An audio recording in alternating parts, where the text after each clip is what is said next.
Berat badan lebih dari 48 akan dieliminasi, tinggi di bawah 165 cm akan dieliminasi, dan usia di atas 25 akan dieliminasi. Di industri hiburan Korea yang sangat kompetitif, meskipun peluang debut hanya 0,1%, setiap tahun masih ada banyak remaja laki-laki dan perempuan yang berbondong-bondong datang. MAA adalah salah satu trainee, dan ini adalah tahun kelima dia gigih berlatih. MAA sangat berbakat dan pekerja keras. Sejak usia 14 tahun dia sudah bertekad untuk menjadi trainee idola. Dia bangun pukul 4 pagi saat hari masih gelap untuk jogging. Selain waktu sekolah, dia mencurahkan seluruh waktunya untuk berlatih. Setiap hari dia berkeringat seperti mandi, berlatih sampai kelelahan. Tapi MAA tidak pernah berpikir untuk menyerah. Dia harus mewujudkan impian panggungnya, melewati banyak putaran audisi. Sekarang akhirnya tiba saat-saat terakhir untuk memilih siapa yang akan debut. Tetapi di mata agensi dan modal, mereka tidak peduli seberapa keras Anda telah berusaha. Yang mereka pedulikan adalah berapa banyak nilai yang dapat Anda berikan kepada perusahaan. Seberapa tinggi keuntungannya, orang-orang yang tidak memiliki nilai komersial akan disingkirkan. MAA sangat pandai menari dan menyanyi. Usianya juga masih muda, tetapi beberapa tahun terakhir tinggi badannya tidak bertambah banyak. Tinggi 160 cm benar-benar terlalu pendek. Dia juga disingkirkan dengan kejam. Namun, agar tidak merugi, perusahaan mentransfer MAA ke grup yang tidak terkenal. Grup ini akan segera debut, tetapi tiba-tiba salah satu anggotanya mengundurkan diri. MAA kebetulan bisa menggantikannya. Setelah menerima berita yang mengejutkan ini, MAA pergi ke atap yang sepi dan menangis terseduh-seduh. Riasannya tidak luntur semua, tetapi dengan cepat dia menyesuaikan suasana hatinya untuk menerima tantangan. Karena kesempatan untuk debut sangat langka. Meskipun perusahaan besar memiliki lebih banyak sumber daya dan lebih mudah untuk menjadi terkenal, tetapi di perusahaan kecil, selama cukup luar biasa juga ada kesempatan. Dia dengan cepat pergi ke perusahaan baru untuk melapor. Saat dia membuka pintu, dia melihat dua gadis sedang berlatih. MAA hanya perlu melihatnya sekilas untuk bisa menari bersama mereka. Guru melihatnya dan sangat terkejut. MAA mengatakan kepada guru bahwa dia sangat suka menari, jadi dia bisa belajar dengan sangat cepat. Ini juga merupakan hasil dari latihannya selama bertahun-tahun. Guru sangat menyambut kehadiran MAA, tetapi dua anggota lainnya tidak terlalu senang. Lingkungan di sini benar-benar terlalu buruk, kamar mandinya tidak ada air panas, dan di mana-mana ada kecoa. Ada banyak gadis yang mundur karena tidak bisa menahan penderitaan seperti itu. Sekarang tanggal debut sudah dekat, mereka khawatir MAA yang datang dari perusahaan besar pasti tidak akan bisa menahan penderitaan di sini. Dia pasti akan menyerah di tengah jalan, dan tanggal debut mereka akan dibatalkan lagi. Saat ini MAA muncul, dia mengeluarkan formulir pengunduran diri dari sekolah dan mengatakan bahwa dia tidak akan pergi dari sini. Dia terus terang mengakui bahwa selain tempat ini, dia juga tidak punya tempat lain untuk pergi. Dia telah mempertaruhkan segalanya di sini. Tujuannya sangat jelas, yaitu untuk debut, untuk menyambut hari debut. Mereka mulai berlatih dengan gila-gilaan, berlatih menari, berlatih menyanyi, dan juga harus melatih perasaan di depan kamera. Malam sebelum hari debut, ketiga gadis itu sangat bersemangat hingga tidak bisa tidur. Mereka mengenakan pakaian panggung, membayangkan pertunjukan debut besok, dan tak lama kemudian hari berikutnya tiba. Akhirnya mereka naik ke panggung, tetapi baru saja dimulai, pertunjukan tiba-tiba dihentikan. Beberapa hari yang lalu, Terry diminta untuk pergi makan malam dengan atasan. Atasan memberitahunya bahwa apapun yang dibicarakan, dia hanya perlu tersenyum. Selama pesta, para pria tua itu berdiskusi tentang bisnis yang tidak jelas. Terry hanya duduk di samping dan terus tersenyum. Pesta akhirnya akan segera berakhir. Ketika Terry berpikir dia bisa pulang, atasan memintanya untuk menemani perwakilan bersantai dan berhibur. Sekarang bos tiba-tiba meminta pekerjaan lembur. Terry berbalik ingin pergi, tetapi bos menariknya kembali. Terry mengerti apa yang akan terjadi selanjutnya di industri hiburan Korea. Tetapi bos menggunakan dua rekan timnya yang lain untuk mengancamnya. Namun, memikirkan pacarnya, Terry tetap menolak permintaan tidak masuk akal dari bos. Dia tahu bahwa tidak membiarkan rekan setimnya debut juga merupakan kerugian bagi perusahaan. Tetapi dia tidak menyangka bos akan marah dan mengatakan kepadanya, beberapa hari lagi ada pesta. Jika dia masih tidak tahu diri, tidak hanya dia tidak bisa debut, tetapi pacarnya, Eunjo, yang sekarang menipu penggemar, telah memiliki pacar sejak lama, maka dia juga akan hancur. Terry dan pacarnya telah berpacaran selama bertahun-tahun karena pihak lain adalah anggota boyband idola. Jadi mereka tidak berani mengumumkan hubungan mereka, selalu berpacaran secara diam-diam. Sekarang dia tidak ingin melibatkan Eunjo dan juga tidak ingin melibatkan rekan satu timnya. Di saat-saat penting, hanya tinggal beberapa hari lagi untuk debut. Dia berpura-pura sakit untuk mundur dari girl group, tapi tidak disangka bosnya masih tidak mau melepaskannya. Bahkan membuat foto palsu Terry dan perwakilan berdiri berdiri di depan gerbang hotel. Ingin terus mengancam Terry, dia tidak punya jalan keluar lagi. Dia pergi ke jembatan Sungai Han untuk mengakhiri hidupnya. Hari di mana tubuhnya muncul di permukaan sungai. Itu adalah hari debut girl group-nya. Mereka baru saja naik ke panggung dan langsung dihentikan oleh staf darurat. Sebagai trainee idola muda yang melompat ke sungai untuk mengakhiri hidupnya. Berita ini langsung menjadi trending topik. Polisi mencurigai agensi melakukan penindasan dan pelecehan. Pertunjukan mereka juga tidak bisa dilanjutkan. Jadi mereka ditarik dari panggung dengan kasar. Ini juga berarti upaya mereka selama bertahun-tahun akan sia-sia. Impian debut ketiga gadis itu hancur dalam sekejap. Mereka sangat sedih dan menangis tanpa suara. Agensi tidak hanya tidak menyelesaikan masalah, sebaliknya malah memperburuk situasi. Langsung membubarkan para trainee. Maha dan teman-temannya hanya bisa mengemasi barang-barang mereka dan pergi. 3 tahun kemudian, Maha telah jatuh ke dalam kondisi paling miskin.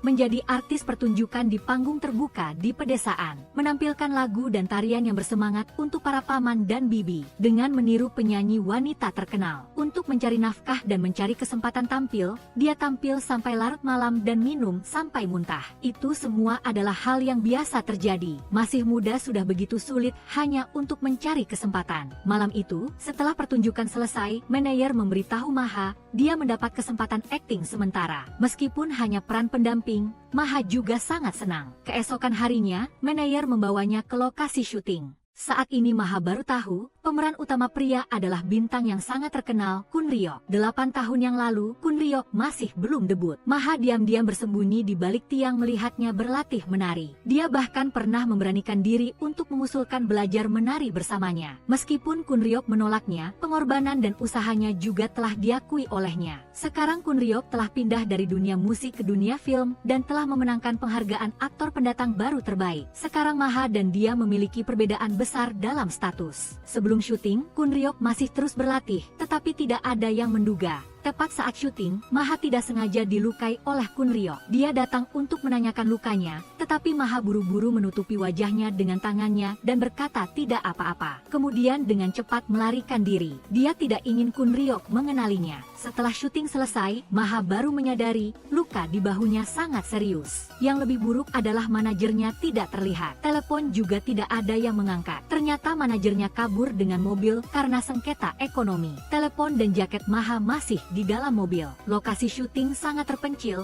tidak bisa memanggil taksi. Maha hanya bisa mengenakan tank top tipis, pergi ke kota dan mencari cara untuk kembali. Di jalan yang gelap gulita tidak ada satupun orang. Saat ini sebuah mobil mewah melintas, tetapi sedetik kemudian mobil itu mundur. Jendela mobil perlahan turun membuat dia terpana di tempat. Karena orang yang duduk di dalam mobil adalah anggota boyband terkenal Kun Ryok. Kun Ryok juga mengenali gadis itu adalah Maha, dan juga melihat luka di bahunya. Ketika Maha mendengar ajakan Kun Ryok untuk naik mobil, dia langsung menolak. Karena dia tahu siapa dirinya, dia juga mengerti aturan industri hiburan. Setelah itu Maha dengan cepat pergi, tetapi baru beberapa langkah dia berjalan, sebuah jaket bulu angsa putih disodorkan. Kun Ryok khawatir dia akan kedinginan, jadi dia memberikan jaket bulu angsanya kepada Maha. Aku tiba-tiba tidak ingin naik mobil lagi, aku ingin jalan kaki. Kemudian, manajer mengemudi mengikuti di belakang. Begitu saja di bawah cahaya langit yang penuh bintang, mereka berjalan di depan dan di belakang, menjaga jarak. Berjalan terus sampai tiba di kota yang ada lampu jalan. Saat ini Maha mengatakan akan ada teman yang menjemputnya. Setelah Kun Ryok merasa tempat ini cukup aman barulah dia mau naik mobil.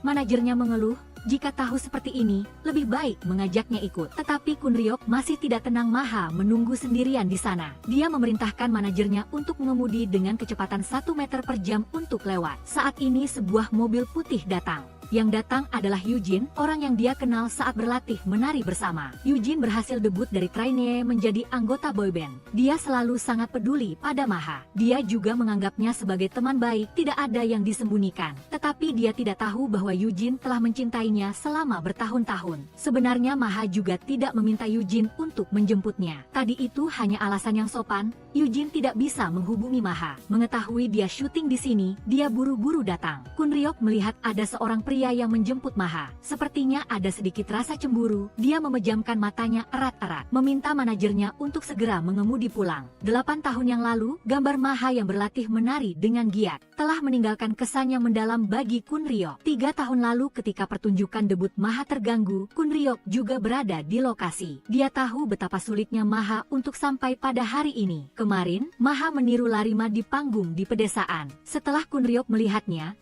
dia merasa sangat kasihan. Barusan dia baru tahu bahwa luka di bahu gadis itu sangat serius. Dia bersikeras ingin membawa Maha ke dalam mobil. Bukan karena dia merasa bersalah karena tidak sengaja melukainya, tetapi karena dia terharu oleh ketekunan dan optimisme gadis itu. Dia tertarik oleh pesona dan sikap pengertiannya. Meskipun di industri hiburan ada banyak wanita cantik, tapi Kun Ryok tidak pernah tergerak. Sedangkan Maha hanyalah peran pendukung kecil, tapi dia menarik perhatiannya begitu dalam, membuat Kun Ryok memiliki perasaan ingin melindunginya, ingin sangat-sangat mencintainya. Tapi Maha setelah mengalami berbagai macam kesulitan, dia memutuskan untuk menyerah pada mimpi girl group yang tidak bisa dicapai. Mulai kembali ke kehidupan normal. Dia telah berjuang untuk mimpinya selama 8 tahun, selagi masih muda harus meluangkan waktu untuk menyelesaikan sekolah. 2 anggota lainnya juga memutuskan untuk menyerah bersama-sama. Tapi keesokan harinya, Maha tiba-tiba menerima telepon yang mengaku dari ZS Entertainment, mengundangnya untuk berpartisipasi dalam audisi. Kembali ke asrama, 2 anggota lainnya juga menerima telepon serupa. Mereka menyimpulkan bahwa ini pasti panggilan penipuan. Tetapi Maha melalui seniornya mengetahui, ZH pernah menjadi manajer perusahaan hiburan terkenal dan juga pernah secara pribadi mendirikan boyband terkenal di mana Kun Ryok bergabung. Oleh karena itu, ketiga gadis itu mencari alamat dalam pesan. Tetapi itu adalah sebuah kafe. Mereka yang awalnya sudah ragu, semakin merasa bahwa perusahaan hiburan ini tidak dapat dipercaya. Tetapi Maha berpikir karena sudah sampai di sini, lebih baik masuk dan lihat saja. Tidak disangka bahwa bos ZH tidak hanya mengenal mereka, tetapi juga memahami dengan jelas insiden gangguan saat gladi bersih di waktu mereka debut. Ternyata saat itu dia juga berada di lokasi dan juga melihat fondasi grup Maha sangat bagus, jadi dia ingin menggali potensi mereka. Selanjutnya pertunjukan dimulai karena pada dasarnya sudah memutuskan untuk menyerah, jadi pertunjukan kali ini mereka tidak memiliki tekanan sama sekali. Mereka berencana menggunakan pertunjukan ini untuk mengakhiri karir girl group mereka. Oleh karena itu mereka tampil dengan sangat santai dan alami. Setelah pertunjukan selesai, ZH langsung mengatakan, "Jika kalian bertiga tidak keberatan,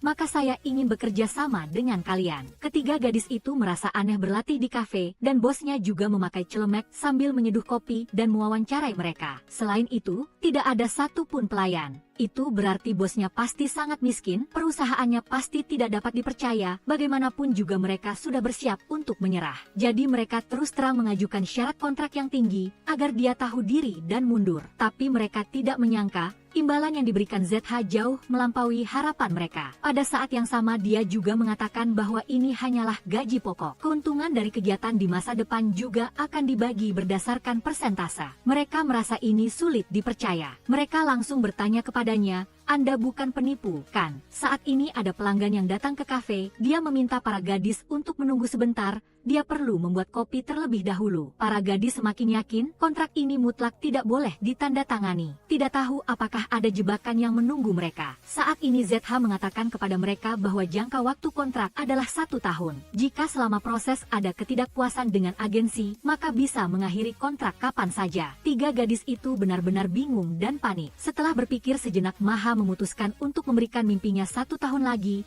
2 orang lainnya juga setuju. Bagi mereka, bahkan jika ditipu, paling-paling hanya membuang 1 tahun lagi. Bagaimanapun juga ada kontrak, jadi tidak perlu khawatir apa yang akan dia lakukan. Mereka telah menandatangani kontrak dan setelah sampai di rumah, mereka menamai grup baru mereka Tipati Pesta Teh. Mereka tidak tahu bahwa ZH juga telah mempertaruhkan segalanya. Dia telah meminjam 1 miliar won dari bank, kemudian membersihkan basement untuk tempat latihan, membersihkan, mengecat ulang dinding, membeli peralatan. Ketika mereka datang, semuanya sudah tertata rapi. Karena ini juga merupakan mimpi yang ingin diwujudkan ZH. Kelompok Maha berencana menggunakan 6 bulan untuk memilih lagu dan berlatih menari. Tetapi ZH mengatakan kepada mereka, debut akan selesai pada hari Sabtu minggu ini. Dia tahu para gadis sudah memiliki fondasi yang sangat baik. Kemudian dia melalui koneksi sebelumnya, memberikan kesempatan tampil kepada para gadis. Keesokan harinya dia membawa ketiga gadis itu ke stasiun TV. Ketika masuk ke studio, ternyata itu adalah program wawancara reality show. Ketika ZH berbalik dengan puas, ketiga gadis itu sudah tidak terlihat lagi.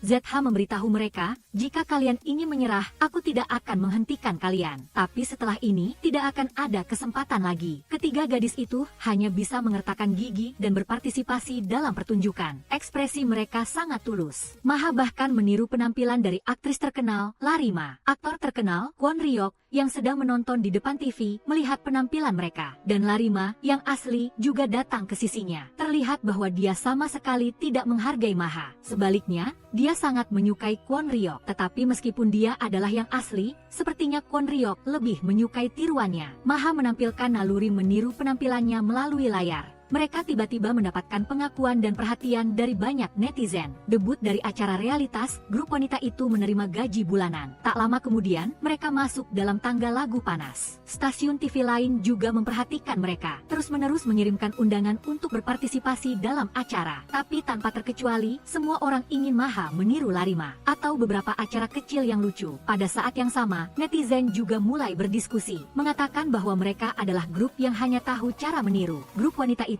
tidak memiliki lagu sendiri. Bahkan ada yang meninggalkan komentar, menyuruh mereka lebih baik pergi bekerja sebagai pekerja pabrik yang memasang sekrup. Tepat pada saat ini, ZH menerima panggilan telepon dari stasiun TV. Mereka mengundang Maha untuk berpartisipasi dalam acara. Ini adalah acara ragam yang sangat populer. Tapi ZH memberitahu mereka bahwa ini adalah jadwal terakhir. Selanjutnya, mereka perlu bersiap untuk rilisan album single. Ternyata ZH telah menugaskan sebuah perusahaan penerbitan terkenal. Mereka sedang merancang single khusus untuk grupnya. Keesokan harinya, ZH mengantarnya ke lokasi syuting. Dia memperingatkan Maha bahwa di sana semuanya adalah senior. Dia harus menyapa dengan serius. Maha berdiri di satu sisi. Begitu ada orang yang lewat, dia langsung membungkuk dalam-dalam dan menyapa dengan lantang. Tapi saat ini, bintang wanita terkenal yang selalu ditirunya, Larima, masuk. Dengan aura yang kuat, dia maju ke hadapan Maha. Maha sangat gugup dan cemas. Segera membungkuk 180 derajat. Ternyata kau peniru saya. Ini membuat Maha sangat canggung. Saat ini, sutradara juga datang. Ternyata kedatangan Maha untuk berpartisipasi dalam acara ini diatur secara khusus oleh Larima. Tujuannya adalah agar Maha dan dia berada dalam bingkai yang sama. Dia ingin dia memakai pakaian yang sama persis untuk membuatnya bingung. Maha sangat mengerti bahwa ketika acara tiruan ini disiarkan, dia pasti akan banyak dikritik oleh netizen. Begitu dia keluar dari ruang rias, dia melihat Kwon Ryok. Hal yang tidak disangka adalah Kwon Ryok juga memarahinya. Apakah kau hanya tahu cara meniru orang lain? Ini membuat Maha semakin sedih. Dia juga tidak ingin meniru orang lain. Tapi sekarang dia benar-benar tak berdaya. Jika tidak meniru, bahkan kesempatan untuk tampil beberapa detik pun tidak ada. Untuk beberapa detik ini, dia tetap menempelkan tahi lalat air mata yang sama seperti Larima. Kemudian di depan Larima dan banyak idola lainnya, dia memulai penampilannya yang canggung dan menyedihkan. Larima yang duduk di sampingnya tersenyum puas. Dan pada saat ini, sebuah pemandangan yang tidak disangka-sangka oleh semua orang muncul. Maha langsung maju ke hadapan Kwon Ryok, mengulurkan tangannya mengundang dia untuk menari bersama. Tetapi Kwon Ryok hanya melihatnya dan tidak bereaksi. Manajer Kwon Ryok yang berdiri di sampingnya tidak peduli. Jangan. Karena pada acara penghargaan sebelumnya, Larima juga mengundang Kwon Ryok untuk menari seperti itu. Tetapi dia ditolak dengan sopan dan tanpa belas kasihan oleh Kwon Ryok. Saat itu Larima kehilangan muka. Sekarang menghadapi undangan dari Maha, semua orang berpikir bahwa Kwon Ryok tidak akan setuju. Tetapi detik berikutnya, dia mengulurkan tangan dan bangkit, menari bersama Maha mengikuti irama musik. Mereka berdua berkoordinasi dengan sangat baik seolah-olah sudah berlatih sebelumnya. Dengan Kwon Ryok yang berkolaborasi dalam penampilannya, Maha menjadi semakin percaya diri. Setelah penampilan berakhir, mereka juga mendapatkan pujian dari semua orang. Pembawa acara bertanya dengan terkejut, apakah kalian berdua sudah berlatih sebelumnya? Kwon Ryok hanya menjawab dengan asal-asalan bahwa lagunya sangat bagus. Sebenarnya, tarian ini adalah yang dia ajarkan kepada Maha 8 tahun lalu. Larima awalnya ingin mempermalukan Maha, tetapi tanpa diduga dia malah merusak rencananya. Sebaliknya, dia membuat Maha mendapatkan pengakuan, dia memutar matanya dan meninggalkan lokasi. Maha melihat jaket bulu yang dipinjamkan Kwon Ryok kepadanya masih ada di mobil, lalu mengambil kesempatan untuk mengembalikannya. Maha juga menjelaskan dengan jelas bahwa dia sendiri tidak ingin meniru orang lain, hanya saja dia sedang berusaha sekuat tenaga untuk melakukan yang terbaik di posisinya saat ini. Keesokan harinya, grup Maha duduk di depan komputer, dengan sangat tegang menunggu pertunjukan pertama Maha. Tetapi hal yang tidak mereka sangka adalah konten penampilan Maha justru dipotong sepenuhnya oleh stasiun TV. Ternyata manajer Kun Ryok khawatir dia menari dengan penyanyi wanita yang tidak terkenal akan menyebabkan ketidakpuasan dari penggemar, jadi dia diam-diam berbicara dengan sutradara, menghapus semua konten video Maha. Maha langsung merasa kecewa, setelah susah payah bisa tampil di panggung, ternyata tidak disiarkan bahkan 1 detik pun. Dan saat ini mereka menemukan bahwa Maha telah menjadi tren pencarian, dan konten di tangga lagu membuat mereka terkejut. Ternyata kemarin tepat saat Kun Ryok menerima kembali jaket bulu, dia difoto oleh penggemar fanatik yang bersembunyi di kejauhan. Mereka langsung mengenali jaket bulu putih ini adalah hadiah ulang tahun ke-6 dari fan club grup laki-laki untuk Kun Ryok. Tak lama kemudian, sekelompok penggemar fanatik berkumpul di depan pintu perusahaan. Alasannya adalah jaket bulu yang dibuat oleh penggemar untuk grup laki-laki itu malah diberikan oleh Kun Ryok kepada wanita lain. Ini jelas merupakan penghinaan dan penipuan terhadap penggemar. Mereka ingin Kun Ryok memberikan penjelasan dan permintaan maaf. Jika tidak, mereka akan menghentikan semua tindakan dukungan. Berita ini langsung mengguncang seluruh industri hiburan Korea. Tepat pada saat ini video tarian yang dipotong dari Kun Ryok dan Maha juga direkam secara diam-diam oleh penggemar fanatik dan diunggah ke internet. Seketika internet dipenuhi dengan kritikan, mengatakan bahwa Maha hanya tahu cara meniru Larima. Bahkan ada antifan yang mengatakan bahwa Kun Ryok tidak menghormati penggemar, ingin dia keluar dari grup. Maha bersiap untuk secara proaktif maju untuk mengklarifikasi dan meminta maaf. Tetapi manajer berpengalaman, Z-Hack, memberitahu mereka bahwa basis penggemar Kun Ryok sangat besar dan pengaruh mereka bahkan dapat memimpin opini publik. Saat ini, Maha tidak bisa berbuat apa-apa selain mengamati dalam diam. Sebaliknya, itu adalah pilihan terbaik. Maha hanya bisa mengeluarkan laptop, membuka akun kecil untuk membela Kun Ryok. Adapun Kun Ryok melihat kritik dan cercaan terhadap Maha, dia juga sangat khawatir untuknya. Oleh karena itu, dia menulis surat permintaan maaf tulisan tangan, menjelaskan bahwa masalah jaket bulu itu adalah setelah syuting, dia melihat seorang aktris figuran kecil kedinginan, lalu untuk sementara waktu meminjamkan jaket bulu itu kepadanya. Video menari bersama dalam acara itu adalah tindakan yang diperlukan untuk menciptakan efek untuk acara. Dia tidak sembarangan menciptakan pasangan, dia berterima kasih kepada semua orang atas cinta mereka kepadanya. Akhirnya semua anggota grup membungkuk untuk meminta maaf kepada penggemar fanatik yang berdemonstrasi, barulah insiden ini mereda untuk sementara waktu. Maha di sisi ini, melihat penggemar memaafkan Kun Ryok, dia merasa senang dan sedih. Senang karena Kun Ryok bisa lolos dari kesulitan. Sedih karena di hatinya, dia ternyata hanya seorang aktris figuran kecil. Keesokan harinya, para gadis itu menerima gaji bulanan pertama mereka. Gajinya sangat banyak hingga mereka tidak bisa menahan kegembiraan. Berita yang lebih baik adalah Z-Hack memberitahu mereka bahwa selanjutnya mereka akan bersiap untuk merilis album, dan dia telah menyiapkan puluhan lagu untuk mereka pelajari. Tetapi ketika dihadapkan dengan lagu-lagu yang ditulis untuk mereka, mereka semua merasa itu tidak cocok dengan gaya mereka. Akhirnya mereka memutuskan untuk menggunakan lagu debut mereka sebelumnya.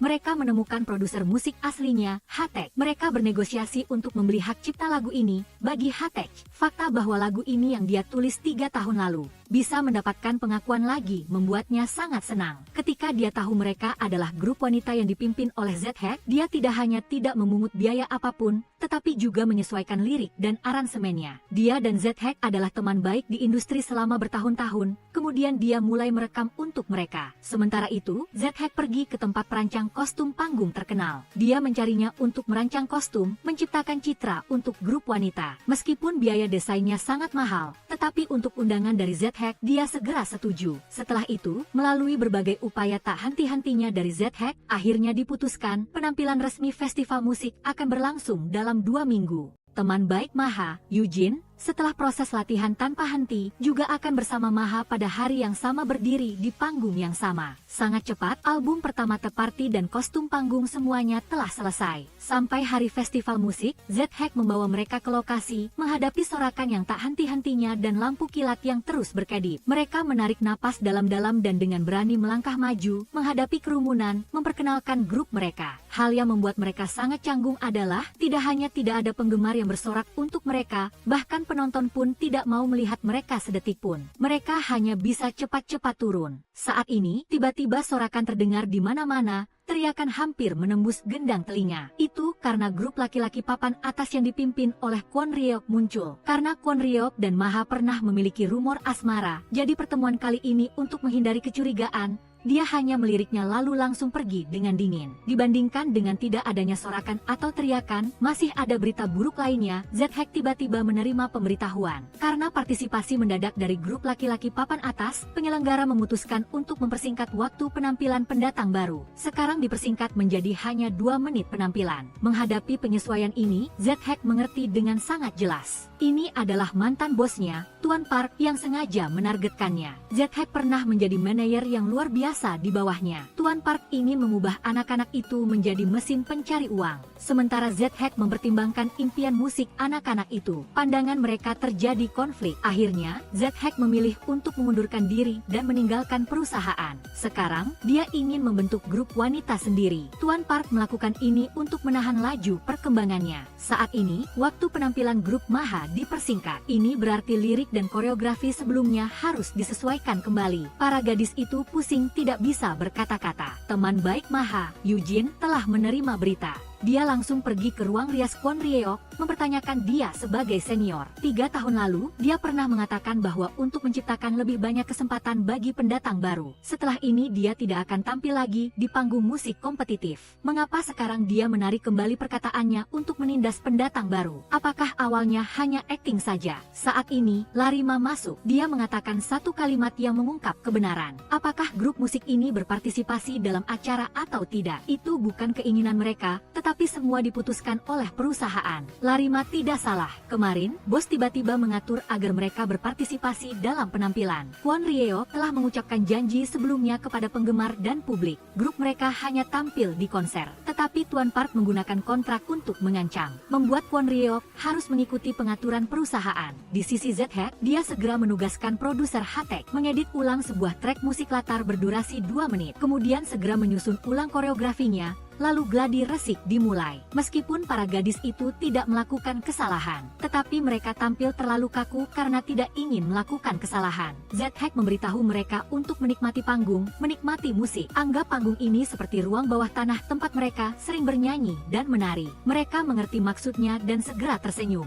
Sangat cepat, giliran mereka untuk memulai penampilan resmi. Karena Maha pernah memiliki insiden dengan jaket bulu, penggemar Kwon Ryeok di bawah panggung terus mencibir. Tapi setelah musik pengiring mereka berbunyi, mereka dengan cepat memasuki keadaan, menampilkan pertunjukan yang santai dan luar biasa. Sementara itu, Z-Hack berada di belakang panggung menyemangati mereka. Eugene menyemangati Maha di bawah panggung. Kwon Ryeok juga berada di depan layar di ruang tunggu, diam-diam menyemangatinya. Penampilan mereka juga diakui oleh sutradara. Kali ini penampilan mereka membuat sutradara sangat puas. Tetapi tidak ada yang menyangka tiba-tiba musik pengiring berhenti. Semua orang yang hadir terkejut di tempat. Di kepala Maha dengan cepat muncul gambar-gambar latihan keras. Momen awal saat membentuk grup, adegan debut sebelumnya yang dihentikan, pengalaman tampil di kampung halaman, dia telah berkorban terlalu banyak untuk hari ini. Dia berkata pada dirinya sendiri, tidak bisa meninggalkan panggung seperti ini. Pada saat yang sama, ketiga gadis itu seperti dibantu oleh dewa. Mereka melanjutkan penampilan bersama tanpa janjian. Tanpa musik, mereka bernyanyi sendiri. Sutradara juga terkejut dengan penampilan mereka. Jangan berhenti, biarkan mereka menyelesaikan lagunya. Bahkan penonton di bawah panggung yang awal ingin mengkritik, harus mengakui bahwa ketiga gadis ini benar-benar memiliki bakat. Z-Hack tersenyum puas. Kwon Ryeok yang sangat khawatir di ruang tunggu, akhirnya bisa menghela napas lega.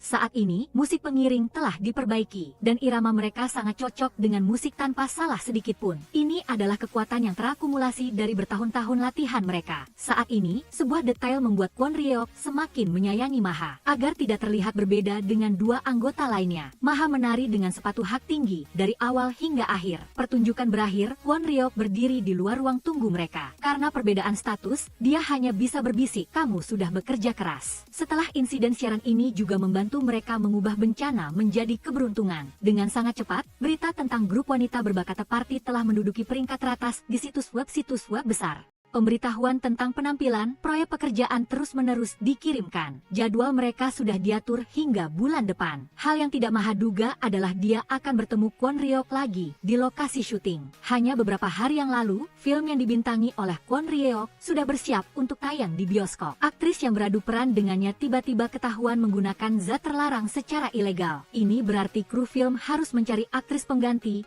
merekam ulang adegan-adegannya. Tetapi dikabarkan bahwa aktris pengganti itu memiliki reputasi buruk, para aktris terkenal tidak ingin datang. Sutradara terpaksa mencari pendatang baru, dan baru-baru ini Maha sangat terkenal, juga telah memainkan peran kecil sebagai tamu dalam film mereka, menjadi pilihan sutradara. Keesokan harinya Maha datang untuk audisi, karena terlalu gugup di dalam mobil menuju audisi. Dia masih sangat rajin berlatih dialog. Z-Hack menghiburnya dengan mengatakan, percayalah pada dirimu sendiri, semua usahamu akan membuktikannya padamu. Saat audisi, sutradara mengatakan adegan ke-26, Maha langsung bisa menyebutkan halaman keberapa di naskah. Pada saat yang sama, dia tidak hanya menghafal dialognya sendiri, tetapi bahkan dialog aktor lain, dia juga menghafal semuanya. Ini juga membuat sutradara memiliki kesan yang sangat baik tentangnya. Maha juga memiliki kesempatan untuk berakting, dengan cepat memulai syuting, karena ini adalah pertama kalinya ia menjadi pemeran utama. Meskipun Maha sudah hafal naskah, ia tidak bisa mendalami perasaannya. Untungnya, di bawah bimbingan Kwon Ryok, akhirnya ia diakui oleh sutradara, dan adegan selanjutnya adalah adegan ciuman mereka. Maha benar-benar panik, gadis 22 tahun seperti dirinya belum pernah memiliki pengalaman berciuman. Terlebih lagi, objek ciumannya adalah idolanya. Ekspresinya sangat tegang, berulang kali NG. Sutradara sangat tidak sabar, ia sangat ingin bergegas maju dan mencium Kwon Ryok untuknya. Maha menundukkan kepala meminta maaf kepada sutradara, juga menjelaskan kepada Kwon Ryok, banyak orang melihat membuatnya cukup canggung. Kwon Ryok memberitahunya, saat di depan kamera, kita harus melupakan diri kita sendiri. Kali ini Maha tidak lagi menghindar. Dengan demikian, ia menunjukkan ciuman pertamanya, karena ini benar-benar ciuman pertama. Tangannya tidak tahu harus diletakkan di mana. Dengan ekspresi gelisah, sebaliknya, itu cukup cocok dengan karakter dalam film. Setelah Maha dan idolanya, Kwon Ryok selesai syuting adegan ciuman, ia tidak bisa keluar dari alur cerita untuk waktu yang lama. Melihat cangkir cetakan gambarnya, ia mengambilnya secara diam-diam saat tidak ada yang memperhatikan.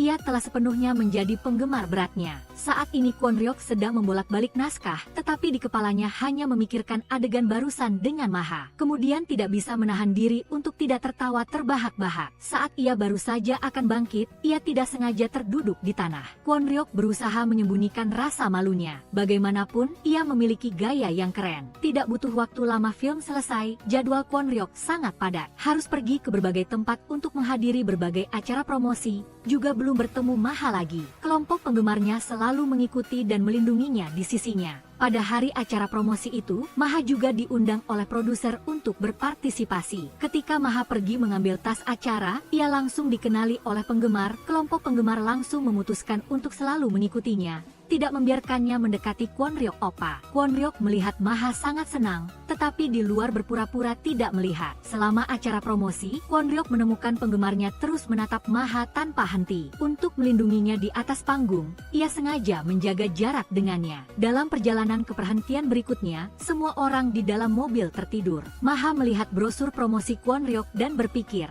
Ia mengeluarkan pena dan menggambar coretan lucu di wajah dingin Kwon Ryok. Ketika ia menoleh untuk mengintip Kwon Ryok, ia menemukan bahwa ia juga sedang menatapnya. Ia buru-buru menoleh, memasukkan brosur promosi ke dalam tas, lalu kembali tersenyum padanya. Kwon Ryok terlihat bingung dan hanya merasa gadis ini semakin lucu. Kembali ke hotel untuk beristirahat, Maha terkejut menemukan bahwa ia dan Kwon Ryok telah salah mengambil tas satu sama lain. Selesai sudah, gambar coretan yang digambarnya pada Kwon Ryok masih ada di dalam tas. Manajernya lupa membawa kunci. Ia keluar untuk membuka pintu, dan yang berdiri di pintu adalah Maha. Keduanya terdiam di tempat. Maha melihat tubuh bagian atas Kwon Ryok yang telanjang, dan langsung membalikkan badan dengan malu. Kwon Ryok buru-buru mengencangkan jubah mandinya. Mereka berdua berpura-pura tidak merasa canggung. Dan saat ini pintu lift terbuka, Kwon Ryok melihat yang keluar adalah penggemarnya. Sebelum sempat Maha bereaksi, ia dengan cepat menariknya ke dalam kamar. Ketika keduanya saling menatap, Kwon Ryok tidak bisa menahan diri untuk tidak menelan ludah. Maha terkejut dengan pelukan mendadak itu. Padahal beberapa menit yang lalu, kelompok penggemar Kwon Ryok menemukan Sa Seng Fan bersiap untuk masuk ke hotel tempat ia menginap untuk melindungi idolanya. Mereka langsung mengejar. Saat ini penggemar sudah sampai di depan kamar Kwon-ryok. Hal ini juga membangunkan mereka dari pelukan. Saat ini, manajer Daekwon muncul tepat waktu. Ia menasihati kelompok penggemar untuk tetap diam, agar Kwon-ryok bisa beristirahat dengan baik. Tetapi kelompok penggemar sangat khawatir Kwon-ryok akan diganggu oleh Saseng-fan. Bertekad untuk tetap menjaga di luar pintu. Mendengar Daekwon mengetuk pintu, Kwon-ryok takut ia akan melihat Maha di kamarnya. Jadi ia buru-buru menariknya dan menyembunyikannya di ruang ganti. Daekwon masuk dan tidak menemukan sesuatu yang aneh. Baru saja akan pergi, Maha tidak sengaja menekan sakelar di dinding. Daekwon secara naluriah berbalik untuk melihat. Kwon-ryok langsung memeluknya erat-erat. Sambil berterima kasih kepada Daekwon, ia memberi isyarat kepada Maha untuk bersembunyi. Kwon-ryok terus memuji bantuan Daekwon. Kemudian Kwon-ryok melihat Maha di pantulan cermin. Ia kembali menarik Daekwon dan mengatakan bahwa ia ingin tidur agar Daekwon bisa pulang lebih dulu. Setelah pihak lain pergi, Kwon-ryok baru bisa bernapas lega. Menoleh ke belakang, ia melihat Maha sedang berbaring di bak mandi. Menghela napas, tetapi ketika Kwon-ryok melihat keluar melalui lubang intip, ia baru menyadari bahwa penggemarnya masih berkeliaran di luar pintu. Jika penggemarnya tidak pergi, Maha juga tidak bisa pergi. Tetapi di tengah malam buta, satu pria dan satu wanita berada di satu kamar. Maha gelisah, tangan dan kakinya kaku. Kwon-ryok juga tidak bisa tidur, tetapi penggemar bergantian berjaga. Keduanya hanya bisa duduk di lantai menunggu. Tangan Kwon-ryok tidak sengaja menyentuh tangan Maha. Keduanya saling memandang, merasa sedikit aneh. Kemudian keduanya buru-buru berpisah,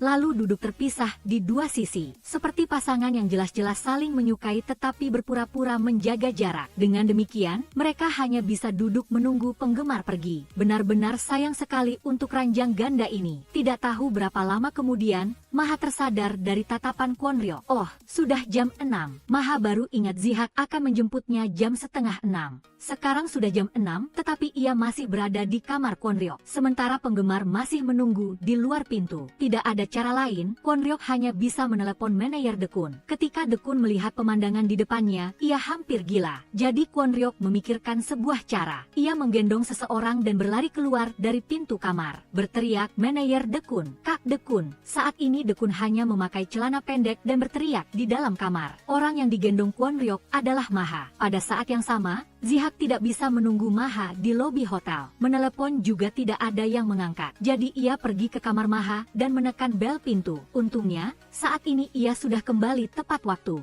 Setelah kembali ke kamar, Kwon-ryok juga melihat brosur yang dicoret-coret oleh Maha. Entah mengapa ia tersenyum gembira. Ia sama sekali tidak memperhatikan Daekwon di sampingnya yang hampir gila. Setelah acara berakhir, Daekwon berulang kali mengingatkan Kwon-ryok. Ia harus memperhatikan perilakunya. Jangan merusak jalan karirnya sendiri. Kwon-ryok menjelaskan kepadanya. Tadi malam tidak ada yang terjadi di antara mereka. Daekwon menjawab, "Kamu pikir aku anak kecil? Seorang pria lajang dan seorang wanita berada di satu kamar. Apakah kalian hanya duduk diam?" Ia memperingatkan Kwon-ryok. Di masa depan, jangan pernah mengambil risiko untuk bertemu secara pribadi seperti itu. Kwon-ryok juga tahu Daekwon menasihatinya dengan sepenuh hati karena ingin yang terbaik untuknya. Tetapi sekarang Kwon-ryok sudah jatuh cinta, selalu memikirkan Maha saat menyikat gigi. Bahkan tidak bisa menahan diri untuk tidak tersenyum bodoh. Jelas-jelas tidak bisa mengendalikan diri. Sementara Maha saat ini juga sedang memikirkan Kwon-ryok, memikirkan dirinya dipeluknya, digendong di punggung, dan bahkan mengambil ciuman pertamanya. Tidak hanya tidak marah, sebaliknya wajahnya bahkan memerah seperti udang yang berlarian. Di sisi lain, bos Kwon-ryok memerintahkan manajer, menyuruh Kwon-ryok untuk segera membaca semua naskah film dan drama berikutnya. Seorang artis adalah untuk menciptakan nilai bagi perusahaan.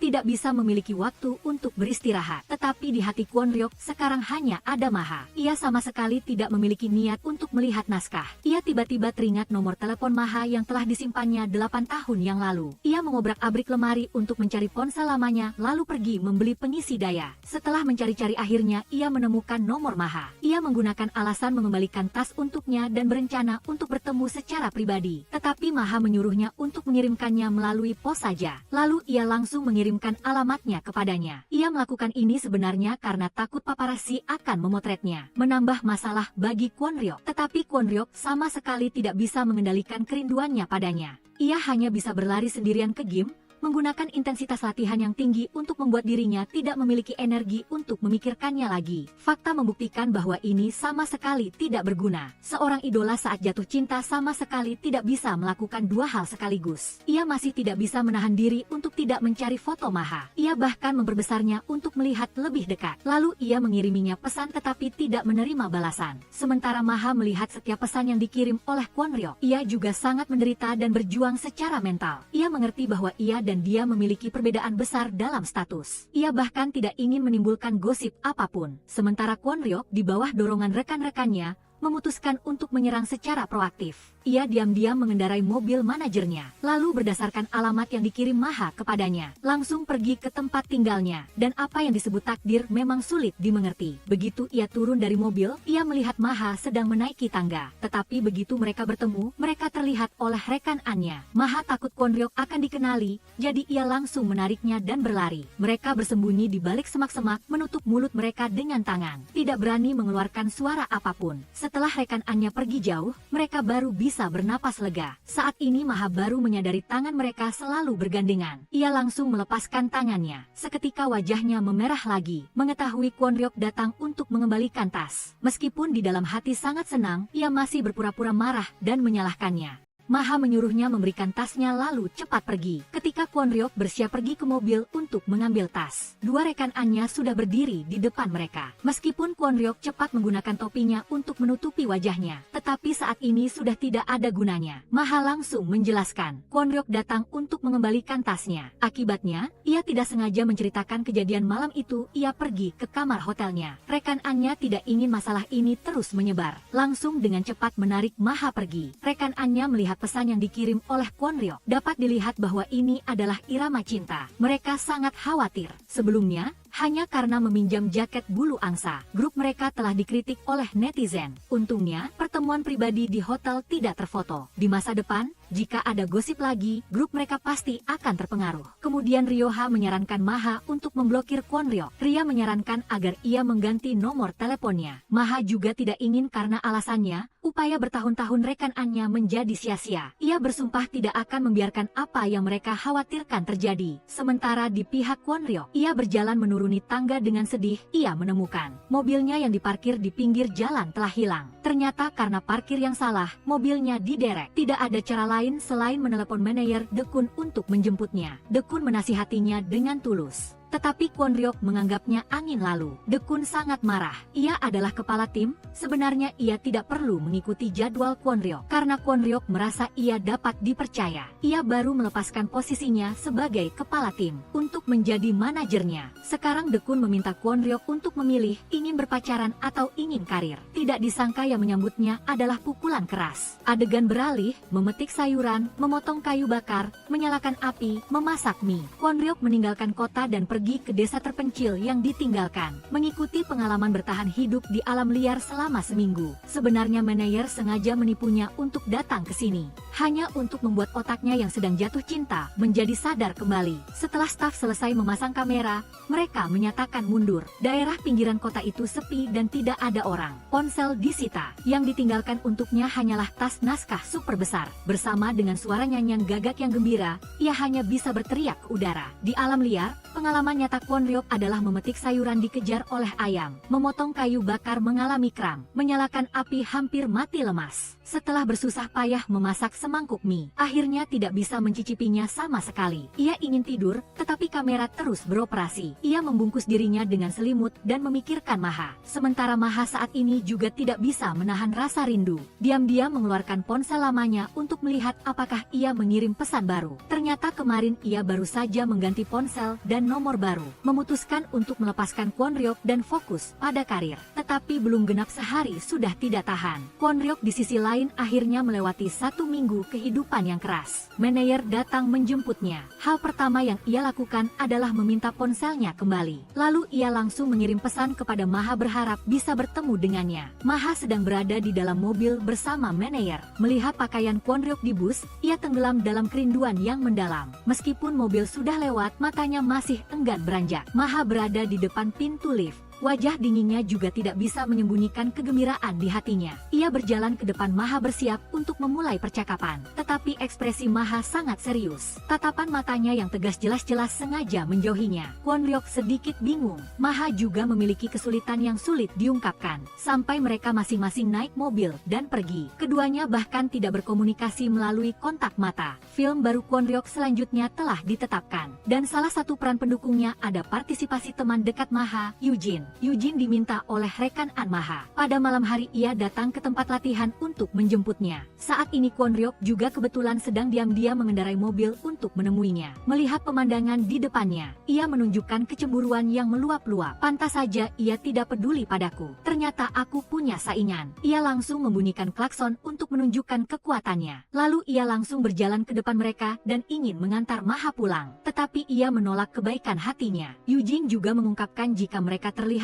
oleh orang lain, pasti akan ada gosip lagi. Saingan bertemu semakin tegang. Keduanya cemburu dan memperebutkan Maha dengan bau mesiu yang kental. Setiap saat bisa meledak. Maha untuk meredakan suasana hanya bisa menyuruh Eugene pulang lebih dulu. Akhirnya ia dan Kwon Ryok naik mobil bersama. Kwon Ryok dengan gembira dan bersemangat tertawa seperti anak kecil. Di wajahnya terlihat ekspresi kemenangan yang jelas. Maha bertanya mengapa ia tiba-tiba datang menjemputnya. Tidak disangka Kwon Ryok langsung mengatakan, "Karena aku merindukanmu." Maha tiba-tiba tidak tahu harus berbuat apa. Tetapi di dalam hati, ia senang seperti bunga yang mekar. Kwon Ryok kembali ke tempat tinggalnya baru menyadari, kepergiannya secara diam-diam telah diketahui oleh Kapten. Kapten marah padanya dan memintanya untuk menjelaskan dengan jelas. Kwon Ryok hanya bisa meminta maaf, tetapi tidak mau menceritakan hal lain. Kwon Ryok dan Maha sama-sama berada dalam situasi yang sulit. Setelah itu, Maha setiap hari rajin berlatih. Kwon Ryok juga berusaha keras untuk berlatih, agar tidak ada waktu lagi untuk memikirkan satu sama lain. Saat ini, Eugene datang untuk melapor. Saingan bertemu lagi dengan bau mesiu yang kental. Terlihat sangat tegang saat latihan. Selanjutnya akan dilanjutkan ke syuting resmi. Kwon Ryok harus mengendarai mobil dan meluncur di atas jembatan. Operasi ini memiliki tingkat bahaya tertentu. Jadi, setelah Kwon Ryok berlatih berkali-kali, barulah bersiap untuk syuting resmi. Tepat pada saat ini MAA dan teman-temannya datang mengunjungi kru film, menyemangati teman dekat mereka, Eugene, untuk film pertamanya. Setelah itu, Kwon Ryok mengikuti rute yang ditentukan, mengendarai mobil dengan cepat meluncur di atas jembatan. Setelah itu, menyelesaikan drift di depan penghalang sudah selesai. Tapi begitu Kwon Ryok baru saja keluar dari jembatan, ia melihat MAA berdiri di samping.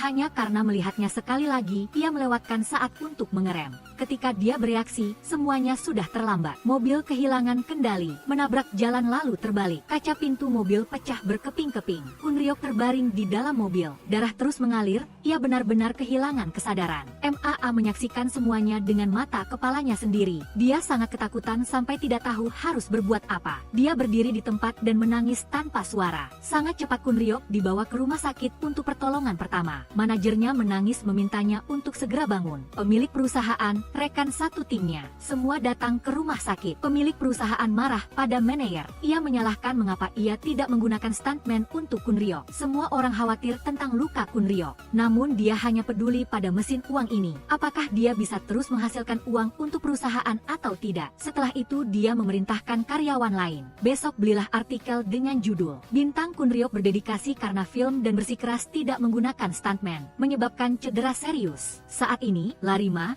yang selalu menyukai Kwon Ryok, juga menerima berita tersebut. Dia datang ke rumah sakit untuk mengunjunginya. Dia langsung mempertanyakan manajer, berapa jam Kwon Ryok tidur dalam sehari? Berapa banyak pekerjaan yang dia terima baru-baru ini? Seseorang yang tidak pernah membuat kesalahan seperti dia mengalami hal seperti ini. Pasti karena perusahaan terlalu memanfaatkan artisnya. Manajer itu tahu dia bersalah, jadi dia tidak bisa mengatakan apa-apa. Di luar rumah sakit sudah berkumpul banyak wartawan. Meskipun dokter mengatakan tubuhnya tidak ada masalah serius, tapi karena kecelakaan mobil, dia masih harus tinggal di rumah sakit untuk observasi. MAA karena tidak bisa masuk menjenguk dan tidak menerima kabar dari Kwon Ryok, dia sangat khawatir. Dia berdiri di luar pintu rumah sakit dan tidak mau pergi. Sampai keesokan harinya Kwon Ryok masih koma dan belum sadar. Manajer Daekwon duduk berjaga di samping tempat tidur. Sepanjang malam tidak tidur. Setelah rekan-rekannya pergi, dia tidak bisa menahan diri untuk tidak menangis. Menggenggam tangan Kwon Ryok dan meminta maaf atas ketidakbertanggunganannya. Saat ini Kun Ryok tiba-tiba bangun, membuat Daekwon ketakutan sampai terduduk di tanah. Ternyata Kun Ryok hanya ingin tidur sebentar lagi. Sekarang mendengar manajernya berkata begitu, dia tidak bisa tidur lagi. Dia berteriak dan mengatakan ingin bertemu MAA. Saat ini MAA sedang syuting film situasi bersama rekan satu tim Kun Ryok. Ketika selesai, MAA segera bertanya kepada mereka bagaimana situasi Kun Ryok. Zewu menyuruhnya untuk tidak khawatir. Tunggu berita keluar, pasti akan tahu. MAA berteriak dan mengatakan bagaimana saya tidak bisa khawatir. Zewu dan Dojin sepertinya telah memahami sesuatu. Saat ini, manajer Daekwon diperintahkan Kun Ryok untuk mencari MAA. MAA meminta cuti pada Bibi Hesuk lalu pergi ke rumah sakit bersama. Kun Ryok berada di dalam ruang rawat sedang melatih dialog untuk diucapkan saat bertemu MAA. Saat ini pintu ruang rawat terbuka. Detik berikutnya Kun Ryok kembali berbaring di tempat tidur pura-pura. MAA melihatnya tidak sadarkan diri, dia langsung menangis terisak-isak. Dia mengungkapkan bahwa dia selalu menjadi penggemar Kun Ryok, belajar menari dengannya, berjalan-jalan bersamanya, berpartisipasi dalam acara bersamanya. Semuanya adalah kenangan paling bahagia baginya. Dia berharap dia bisa cepat sadar. Kun Ryok mendengar kata-kata MAA, dia sangat bahagia, tapi masih menahan diri untuk tidak bangun. Dia ingin mendengar apakah dia akan mengatakan sesuatu yang lain. Ternyata dia mengucapkan kalimat yang telah dia tunggu-tunggu sejak lama. Aku sangat menyukai senior. Saat dia mendongak, dia melihat Kun Ryok duduk tegak di tempat tidur. MAA sangat ketakutan sampai cegukan tanpa henti. Kun Ryok dengan lembut menutupi telinganya dengan kedua tangan. Dia menarik napas dalam-dalam dan menahan napas. Kun Ryok tidak bisa menahan diri untuk tidak menciumnya. Keduanya mengonfirmasi hubungan asmara. Malam harinya, begitu dia tiba di rumah, dia menerima telepon dari Kun Ryok. Begitu mengangkat telepon, dia mendengar kalimat, aku merindukanmu. Sedangkan MAA baru saja tiba di tempat tinggalnya. Rekan satu timnya telah menemukan ekspresi di wajahnya yang penuh manis. Kedua matanya seperti bunga persik yang penuh dengan mata air musim semi. Pasti ada sesuatu yang salah. Dia bertanya apakah dia pergi bertemu Kun Ryok lagi. MAA terlihat sangat bersalah. Pada dasarnya dia tidak berani mengatakan bahwa dia bahkan berciuman. Sedangkan di sisi Kun Ryok, gips di lehernya baru saja dilepas. Dia buru-buru ingin keluar dari rumah sakit untuk bertemu MAA. Tentu saja manajernya tidak setuju. Dia memaksanya untuk tetap di rumah sakit untuk fokus pada pemulihan. Manajer itu memegang erat paha Kun Ryok dan tidak mau melepaskannya. Kun Ryok hanya bisa patuh berbaring di tempat tidur untuk mengirim pesan teks kepada kekasihnya. MAA setelah melihat pesan itu, sudut mulutnya tidak bisa menahan diri untuk tidak naik. Manajernya dengan lihai mengingatkannya, saya tidak akan ikut campur dalam perasaan Anda, tapi Anda juga perlu memperhatikan. Jangan biarkan orang lain melihat kemanisan yang tertulis di wajah Anda. Di luar banyak orang, tapi ketika MAA melihat pesan dari Kun Ryok, dia masih tidak bisa menyembunyikan kemanisan di hatinya. Kun Ryok akhirnya keluar dari rumah sakit dan kembali ke tempat tinggalnya. Tapi rekan satu timnya menunjukkan sikap yang sangat dingin terhadap kepulangannya. Daekwon menyalahkan mereka karena tidak berperasaan. Ternyata rekan satu timnya telah menyiapkan pesta selamat datang untuk Kun Ryok. Mereka telah menulis banyak ucapan selamat. Grup penggemar Kun Ryok juga terharu dan mengucapkan selamat atas kepulangannya. Semua orang memberikan hadiah kepadanya. Kun Ryok yang sedang jatuh cinta juga tersenyum cerah. Citra dinginnya selama bertahun-tahun benar-benar runtuh. Semua penggemar bingung. Setelah itu Kun Ryok pergi ke lokasi syuting. Ketika melihat Yujin tiba-tiba dia teringat. Orang ini juga pernah melakukan tindakan intim dengan MAA. Dia langsung memanggilnya, mempertanyakan apakah dia menyukai MAA. Yujin ragu-ragu sejenak lalu mengatakan memang pernah suka. MAA adalah teman dekat saya selama bertahun-tahun. Karena ketika Kun Ryok mengalami kecelakaan mobil, dia telah melihat reaksi MAA. Saat itu dia sudah tahu dirinya tidak punya kesempatan lagi. Kun Ryok mendengar Yujin berkata begitu, hatinya yang menggantung baru bisa dilepaskan. Tapi tidak disangka Yujin melanjutkan, bagi MAA, saya adalah temannya. Tapi saya tidak berpikir begitu. Saya juga akan selalu berada di sisinya sebagai teman. Jadi Anda jangan terlalu sombong. Maksud Yujin sangat jelas, yaitu siap menjadi cadangan. Selama Kun Ryok sedikit lengah, dia akan mengambil kesempatan itu dan masuk. Setelah syuting yang tegang berakhir, Kun Ryok segera meminjam mobil manajernya untuk mencari MAA. Ini adalah kencan pertama mereka setelah mengonfirmasi hubungan asmara. Mereka pergi ke tepi sungai yang tenang. MAA khawatir di seberang sungai akan ada paparazzi yang mengintip. Mereka pergi ke tempat kencan yang romantis. MAA khawatir terlalu banyak orang pasti akan ketahuan. Jadi mereka hanya bisa berkeliling sampai larut malam. Setelah itu, mereka kembali ke rumah masing-masing. Tapi pada pukul 4 pagi MAA menerima telepon dari Kun Ryok. Ketika dia menyelinap keluar, dia sudah berdiri menunggunya. Dia mengajaknya keluar sepagi ini, hanya untuk bertemu dengannya dan mengelus kepalanya sekali. Setelah itu pergi untuk berpartisipasi dalam kegiatan syuting. Ternyata berpacaran tidak hanya harus begadang, tapi juga harus bangun pagi. Malamnya MAA baru saja berkata dalam hati, "Aku sangat merindukanmu." Tiba-tiba Kun Ryok muncul di belakangnya. Kencan kedua, mereka bertukar topi, memakai masker dan melilitkan syal. Sangat tertutup. Kun Ryok memegang tangan MAA. Saat fajar, mereka bersama-sama naik ke puncak gunung. Bersama-sama mengobrol, minum kopi, mengamati bintang. Tapi mereka tidak menyangka, begitu mereka turun dari gunung, meskipun dalam kondisi tertutup rapat, mereka masih ketahuan dan difoto secara diam-diam oleh paparazzi yang bersembunyi di dalam mobil. Perpindahan adegan, MAA di sisi ini juga mulai menerima peran dengan pria lain sebagai pacar rahasia. Kun Ryok berdiri di lokasi, nyaris mati rasa. Sebenarnya harus ciuman berapa kali sih? Tapi karena hubungan dengan MAA tidak bisa diumumkan, dia hanya bisa berjuang dalam keputusasaan. Akhirnya adegan syuting hampir selesai. MAA menerima pesan dari Kun Ryok, menyuruhnya datang ke ruang properti untuk mencarinya. Kun Ryok yang cemburu menariknya, berkata dengan kesal, adegan ciuman itu terlalu menghayati. MAA melihatnya cemburu seperti itu, dia langsung tertawa. Saat ini ada seorang staf yang masuk. Kun Ryok langsung menerkamnya dan membaringkannya di sofa. Keduanya saling berpandangan dan berpelukan dengan napas terengah-engah. Kun Ryok baru saja akan melakukan sesuatu, tapi dia didorong oleh MAA yang tegang hingga jatuh ke tanah. Awalnya sudah cemburu karena MAA syuting adegan ciuman dengan orang lain. Sekarang ingin dekat dengan pacarnya, dia malah didorong jatuh. Kun Ryok pura-pura marah dan ingin pergi. Tidak disangka saat ini MAA tiba-tiba menciumnya sekali lalu pergi dengan malu. Setelah itu, mereka keluar dari ruang properti satu persatu. Tapi mereka tidak menyadari, paparazzi yang bersembunyi di sudut dinding yang jauh telah memotret mereka secara diam-diam. Setelah itu, pemilik perusahaan Kun Ryok telah menerima foto dari paparazzi. Tidak perlu dikatakan, ingin berita tentang hubungan asmara Kun Ryok tidak dipublikasikan, maka harus membeli kembali hak kepemilikan foto dengan harga tinggi. Pemilik perusahaan untuk menahan hubungan asmara Kun Ryok telah mulai menargetkan MAA. Dia tahu hari MAA debut terakhir kali dibatalkan debut karena anggota sebelumnya bunuh diri. Grup wanita juga dibubarkan. Dia telah menemukan pemilik perusahaan lama MAA. Dia tahu bahwa itu memang seperti yang dia duga. Kontrak antara MAA dan perusahaan lama masih belum berakhir. Saat ini mereka menandatangani kontrak dengan Ryok adalah pelanggaran kontrak. Dia berbicara dengan pemilik perusahaan lama MAA. Saat ini mereka sangat sukses. Baru saja merilis album dan syuting film. Mengajukan mereka ke pengadilan pasti bisa mendapatkan ganti rugi yang besar. Dan tujuannya adalah untuk menghancurkan MAA.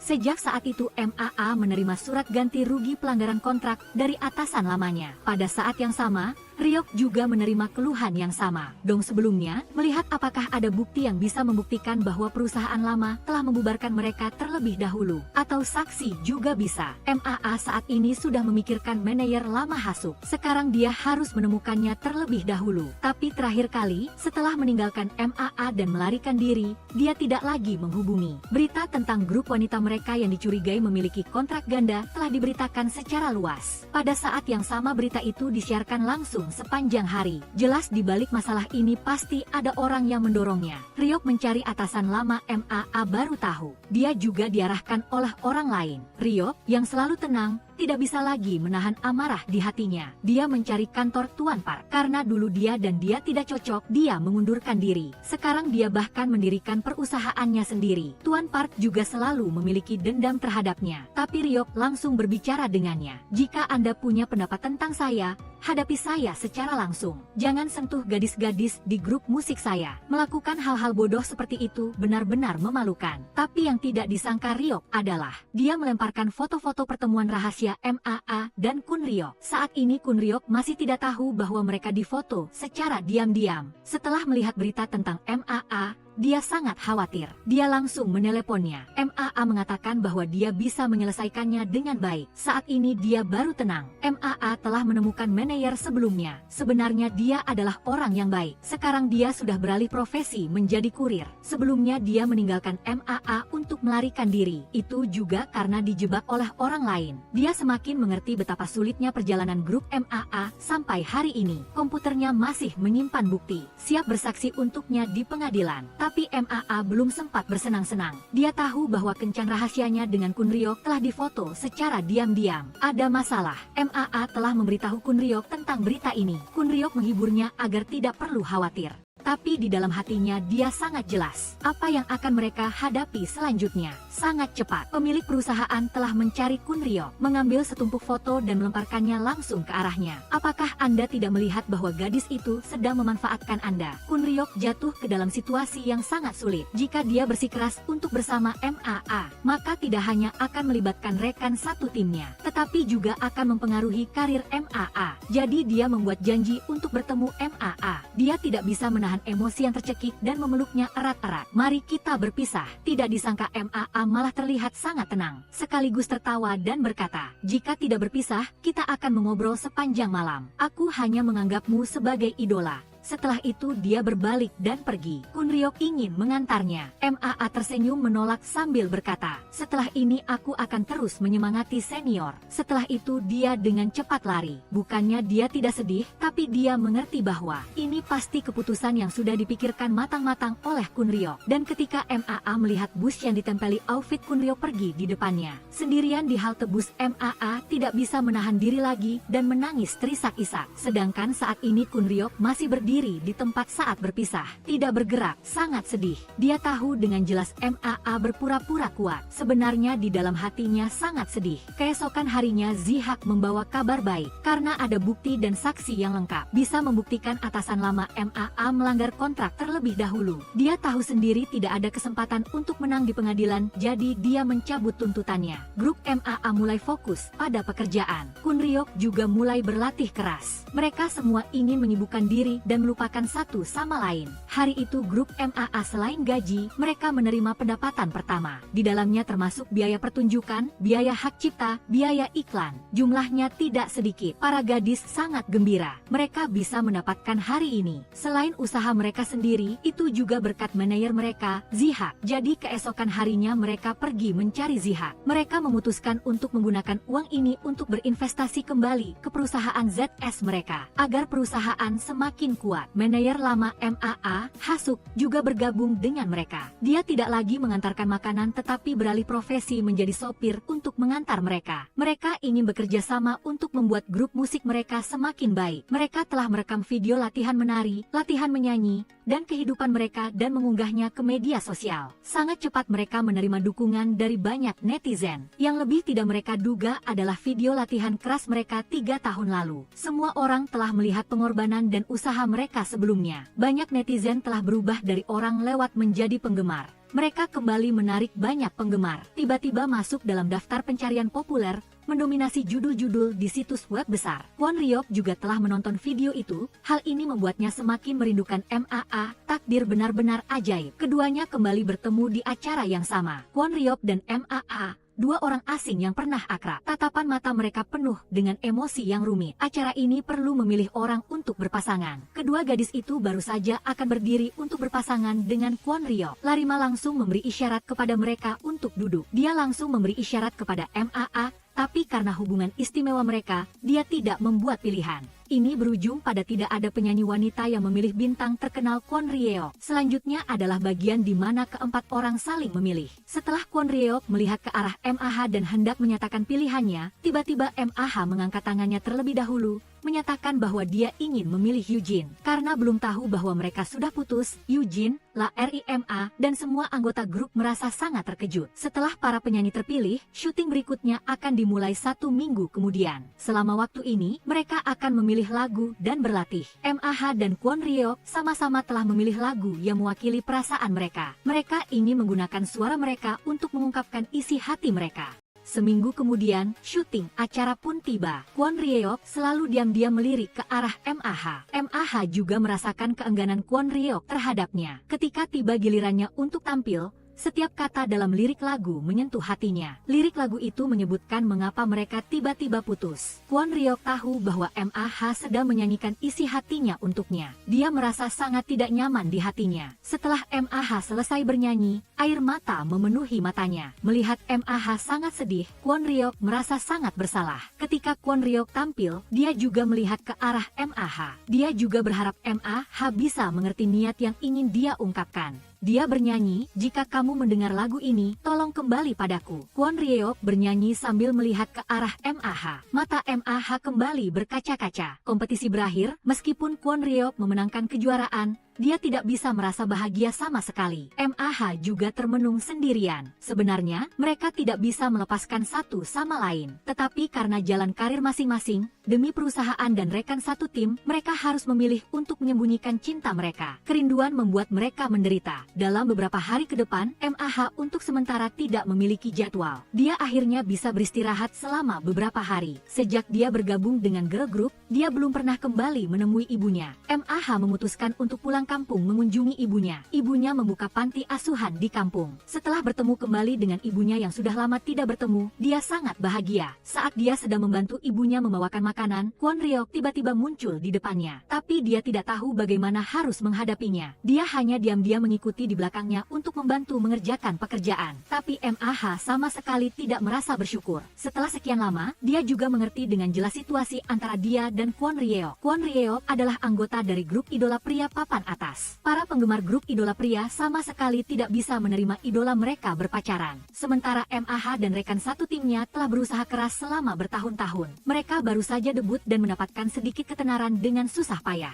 Mereka sedang dalam tahap pengembangan. Pada tahap ini, rumor kencan dari salah satu pihak pasti akan memengaruhi masa depan keduanya dan rekan satu tim. MAH menyuruhnya segera kembali, tapi Kwon Ryeok menolak untuk pergi. Dia bahkan berbaring di sofa. MAH merasa dia tidak bisa dimengerti. Dia langsung berbalik dan pulang. Tapi di malam hari dia masih tidak tega meninggalkannya di luar. Dia kembali diam-diam keluar untuk melihat apakah dia sudah pergi. Benar saja, Kwon Ryeok masih menggigil di luar. Tapi dia tetap tidak mau kembali. MAH baru saja akan memanggilnya. Tapi dia melihatnya masuk ke dalam mobil karena terlalu dingin. Saat itulah dia merasa lega dan kembali. Keesokan paginya, Kwon Ryeok kembali muncul di depan MAH. Kalimat pertamanya adalah meminjam uang. Ternyata dia menyalakan AC di mobilnya sepanjang malam. Pagi harinya baru dia menyadari bahwa bensin mobilnya sudah habis. Mobilnya tidak bisa dinyalakan. Manajernya, Dae-gon, telah meneleponnya berkali-kali. Dia terpaksa mencari MAH untuk meminjam uang untuk membeli bensin. Dia menemaninya menarik tangki bensin. Setelah melihat dia mengisi bensin, dia mengira dia akhirnya bisa pergi. Tak disangka, saat kembali ke rumah dia menemukannya. Kwon Ryeok telah mulai menjadi sukarelawan di panti asuhan. Pada saat yang sama, berkat ketampanan dan kebaikan hatinya, dia mendapatkan hati ibu MAH. Bahkan ketika MAH mengusirnya, ibunya membelanya.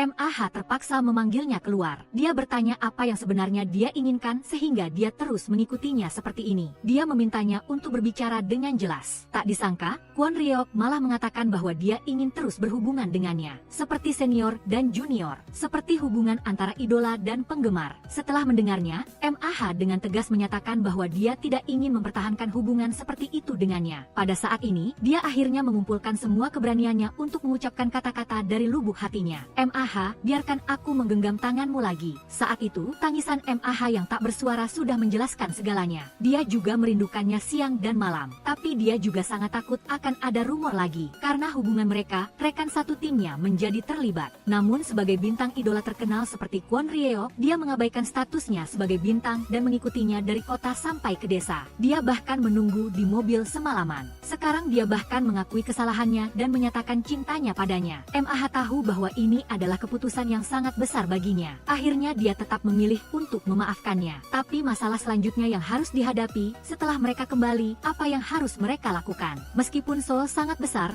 tidak ada pasangan yang tidak bisa ditemukan oleh paparazzi. Melanjutkan pacaran secara diam-diam pasti akan ketahuan. Jadi Kwon Ryeok membuat keputusan yang hampir membuat semua orang serangan jantung. Dia memutuskan untuk mengumumkan hubungannya. Du Jin langsung berbicara bahasa Inggris. Di sisi lain, rekan satu tim MAH juga menyatakan bahwa saat ini bukan waktu yang tepat untuk go public. Oleh karena itu, teman dan rekan satu tim mereka mengadakan pertemuan darurat untuk memastikan bahwa sebelum hubungan Kwon Ryeok dan MAH diumumkan, mereka tidak akan ketahuan oleh media dan paparazzi. Mereka harus membantu mereka menemukan tempat kencan yang aman. Tempat-tempat yang pernah mereka datangi tidak bisa dikunjungi lagi. Mendaki gunung tidak boleh. Pergi ke taman tidak boleh. Hotel juga tidak boleh. Akhirnya mereka sepakat bahwa asrama mereka adalah tempat raman. Malam itu, Kwon Ryeok pergi ke asrama wanita MAH. Mereka mengobrol sambil menyebarkan adegan romantis. Dua rekan satu tim lainnya seperti bola lampu 2000W. Ketika Kwon Ryeok melihat foto di dinding, dia tiba-tiba berhenti di tempat. Dari mulut RIMA dia tahu, gadis di foto itu adalah mantan anggota mereka, Terry. Pada saat ini, Kwon Ryeok melihat ponsel lama yang ditinggalkan Terry. Dia tiba-tiba berbalik dan berlari keluar. Karena setelah melihat foto itu, dia langsung menyadari bahwa dia adalah gadis yang pernah bersama Eunjo. Dan ponsel ini persis sama dengan ponsel rekan satu tim Eunjo yang hilang 3 tahun lalu. Sesampai di rumah,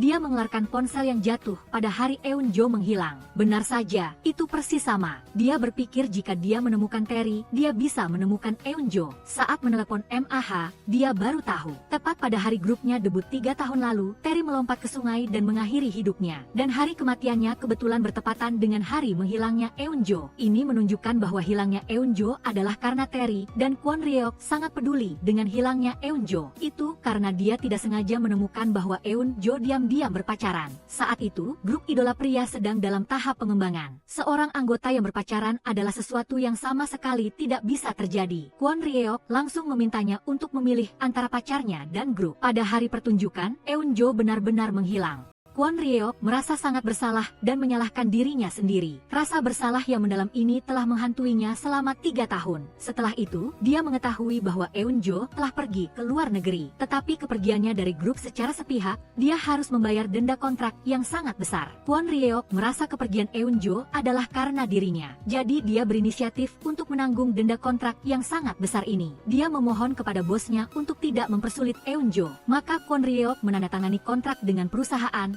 harus membayar 10 miliar sebagai ganti Eunjo. Sekarang Kwon Ryeok merasa kepergian Eunjo mungkin terkait dengan bunuh diri pacarnya, Terry. Pasti ada sesuatu yang tersembunyi dalam masalah ini. Kwon Ryeok menggunakan ponsel yang ditinggalkan Eunjo sebagai titik awal untuk menyelidiki kebenaran di balik kepergiannya. Melalui tanggal peringatan mereka, dia berhasil menemukan kata sandi ponsel Eunjo. Dia mendengarkan pesan suara terakhir yang dikirim Terry. Ternyata hubungan asmara Terry dan Eunjo telah diketahui oleh bos. Bos memaksanya untuk mengikuti aturan tersembunyi. Jika dia tidak mematuhi, dia akan mempublikasikan rahasia cinta mereka. Jika itu terjadi, Eunjo dan rekan satu timnya akan ikut terseret. Dalam situasi yang sangat tidak berdaya, Terry meninggalkan pesan perpisahan untuk Eunjo dan memilih untuk melompat ke sungai dan mengakhiri hidupnya. Setelah mendengarkan pesan terakhir, Kwon Ryeok dan MAH sangat bersimpati dengan situasi Terry. 3 tahun lalu, mereka berdua seperti dua orang yang sekarang. Dulu, Kwon Ryeok tidak mengerti Eunjo. Dia berpikir bahwa Eunjo yang diam-diam berpacaran berarti dia tidak peduli dengan masa depan grup. Itu adalah perilaku egois yang tidak menghargai rekan satu tim. Sekarang dia baru mengerti bahwa Eunjo dan pacarnya telah diam-diam berpacaran selama 8 tahun. Mereka tidak mengumumkan hubungan mereka justru untuk melindungi grup. Kwon Ryeok juga mengetahui dari pihak Jihak bahwa Eunjo telah kembali ke Korea. Dia juga bertemu kembali dengan mantan rekan satu timnya. Dia mengembalikan ponsel itu kepada Eunjo. Kwon Ryeok ingin menemukan dalang di balik kematian Terry, tapi Eunjo mengatakan Terry sudah tiada.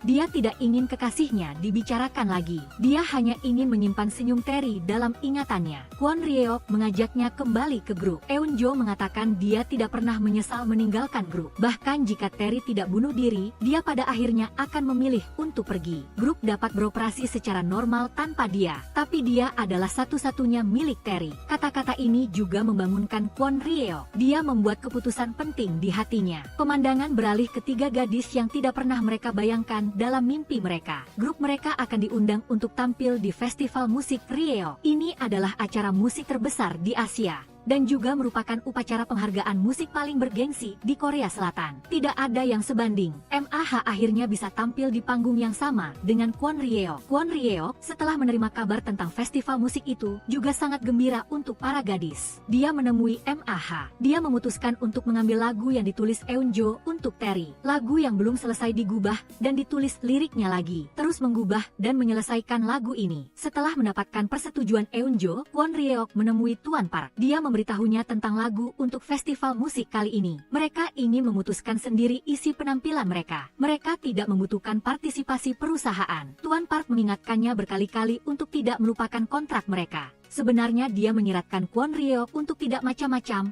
jangan merusak pertunjukan. Kemudian Kwon Ryeok mengumumkan idenya kepada semua orang. Penampilan festival musik kali ini, mulai dari perencanaan hingga pementasan, dari koreografi hingga pertunjukan, semuanya akan mereka selesaikan sendiri. Untuk menjadikan lagu yang ditinggalkan Eunjo sebagai lagu penutup terakhir festival, proposal ini langsung diakui oleh rekan satu timnya. Kwon Ryeok mengundang grup wanita MAH dan grup pria Yujin untuk bernyanyi dalam paduan suara. RIMA dan Lihin bertanggung jawab atas aransemen, Jihak dan Dujin bertanggung jawab atas VCA, Seoyun bertanggung jawab atas kostum. Semua grup pria dan wanita mulai bersiap untuk festival. Namun pada hari itu, ketika Kwon Ryeok baru saja keluar dari kamar mandi, keempat rekan satu timnya sudah berdiri di luar pintu. Sang leader tiba-tiba berlutut, meminta maaf kepada Kwon Ryeok dan semua orang. Dia terus terang mengatakan bahwa dialah yang membocorkan berita tentang hubungan rahasia Eunjo kepada bos. Pada saat yang sama, jika rekan satu timnya memiliki emosi negatif, dia akan melaporkannya kepada bos. Dia pikir ini untuk kebaikan grup, padahal sebenarnya dia telah melakukan tindakan pengkhianatan kepada semua orang. Kwon Ryeok menghibur leader itu dan mengatakan bahwa apa yang dia lakukan tidak salah. Semua orang berharap grup bisa menjadi lebih baik. Oleh karena itu, rekan satu timnya memutuskan untuk bersama-sama dengan Kwon Ryeok membayar denda kontrak. Kelima saudara dengan rambut coklat, pirang, merah, biru,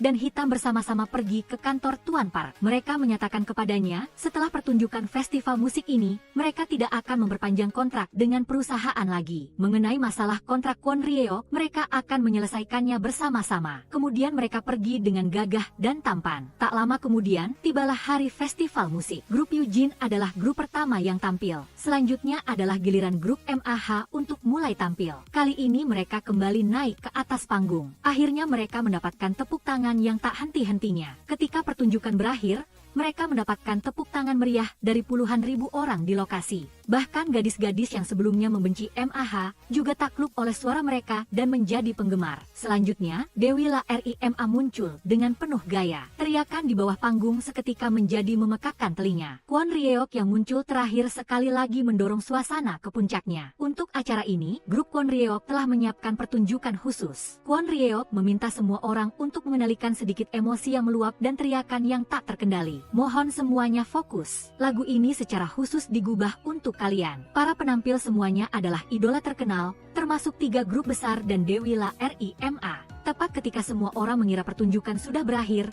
Eunjo, yang telah menghilang dari dunia semua orang selama 3 tahun, perlahan-lahan muncul dari tengah panggung dan menyanyikan lagu ini bersama. Lagu yang ditulis untuk orang yang dicintai, para penggemar di lokasi langsung meneteskan air mata. Pada saat yang sama menyentuh ribuan orang di auditorium. Mereka mengayunkan lipstick untuk menyemangati mereka dan bernyanyi bersama mereka dengan penuh emosi. Festival musik berakhir dengan sempurna dalam nyanyian. Setelah itu, grup Kwon Ryeok mengadakan konferensi pers. Mereka secara resmi mengumumkan penghentian kontrak dengan perusahaan, dan selanjutnya mereka akan mundur ke belakang layar. Hanya mengadakan acara pertemuan musik kecil, memberikan lebih banyak kesempatan tampil untuk pendatang baru. Kwon Ryeok dan MAH juga mengumumkan hubungan mereka. Keberanian MAH yang tidak kenal takut adalah esensi dari film ini. Saya sungguh berharap kalian bisa mendapatkan energi positif yang sama seperti MAH dari film ini. Jangan mengeluh, jangan menyerah, hanya perlu berusaha melakukan yang terbaik, menerima setiap tantangan dalam belajar dan hidup. Kita semua adalah bintang paling terang di langit.